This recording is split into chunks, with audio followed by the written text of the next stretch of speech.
সততা পৃথিবীর সবচেয়ে বিপজ্জনক শব্দ।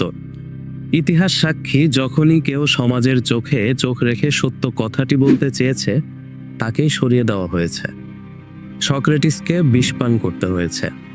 আর আজকের দিনে সত্যবাদীদের ডুবিয়ে দেওয়া হয় প্রোপাগান্ডার বন্যায়। কিন্তু কেন? সৎ মানুষকে সমাজ কেন ভয় পায়? আজ থেকে 2400 বছর আগের কথা।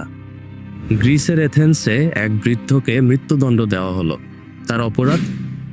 তিনি কোনো মানুষ খুন করেননি, চুরিও করেননি।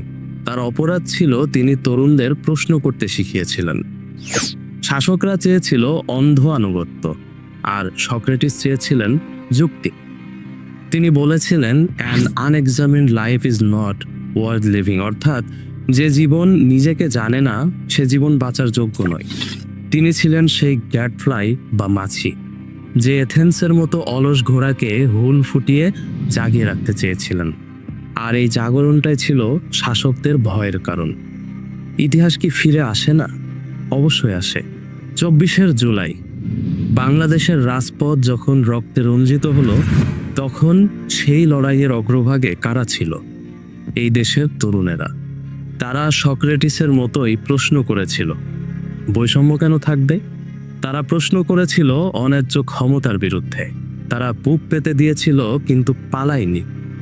সেদিন রাষ্ট্র চেয়েছিল তরুণরা যেন অন্ধ হয়ে থাকে, কারণ তারা বেছে নিয়েছিল সত্যকে, বেছে নিয়েছিল আত্মত্যাগ।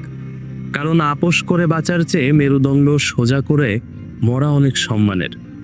কিন্তু বিপ্লব শেষ হলেই কি যুদ্ধ শেষ হয়? না। সক্রেটিসকে মেরে ফেলার পরও এথেন্সের ষড়যন্ত্র থামেনি। আজও যখনই কোনো সৎ, বলিষ্ঠ এবং নির্ভীক তরুণ নেতৃত্ব মাথা তুলে দাঁড়াতে চায়, তখনই শুরু হয় মাইনাস পলিটিক্স। অসুস্থ রাজনীতির ধারক বাহকরা জানে এই তরুণদের কেনা যায় না, এদের ব্ল্যাকমেইল করা যায় না, তাই তাদের অস্ত্র হয় চরিত্র হনন এবং মিথ্যা প্রোপাগান্ডা। তাদের উদ্দেশ্য একটাই, তরুণদের হতাশ করা, যাতে তারা রাজনীতি থেকে মুখ ফিরিয়ে নেয়। কারণ মেধাবীরা রাজনীতিতে না আসলে মূর্খদের শাসন করতে সুবিধা হয়। সক্রেটিস পালিয়ে যাননি, বিষের পেয়ালা হাতে তুলে নিয়েছিলেন। আজকের তরুণরাও পালাবে না। যত ষড়যন্ত্রই হোক, সত্য সূর্যের মতোই, তাকে মেঘ দিয়ে বেশিক্ষণ ঢেকে রাখা যায় না। এখন সিদ্ধান্ত আপনার। আপনি কি নিরাপদ মিথ্যার পক্ষে থাকবেন, নাকি বিপজ্জনক সত্যের পক্ষে দাঁড়াবেন? দেশটা ঠিক করতে হলে এই সততার বিপদ জেনেই আমাদের এগিয়ে আসতে হবে। বাংলাদেশকে এগিয়ে নিতে ভোটটা প্রদান করবেন বিবেক বুদ্ধি খাটিয়ে সঠিক জায়গায়। ভালো থাকবেন। আসসালামু আলাইকুম।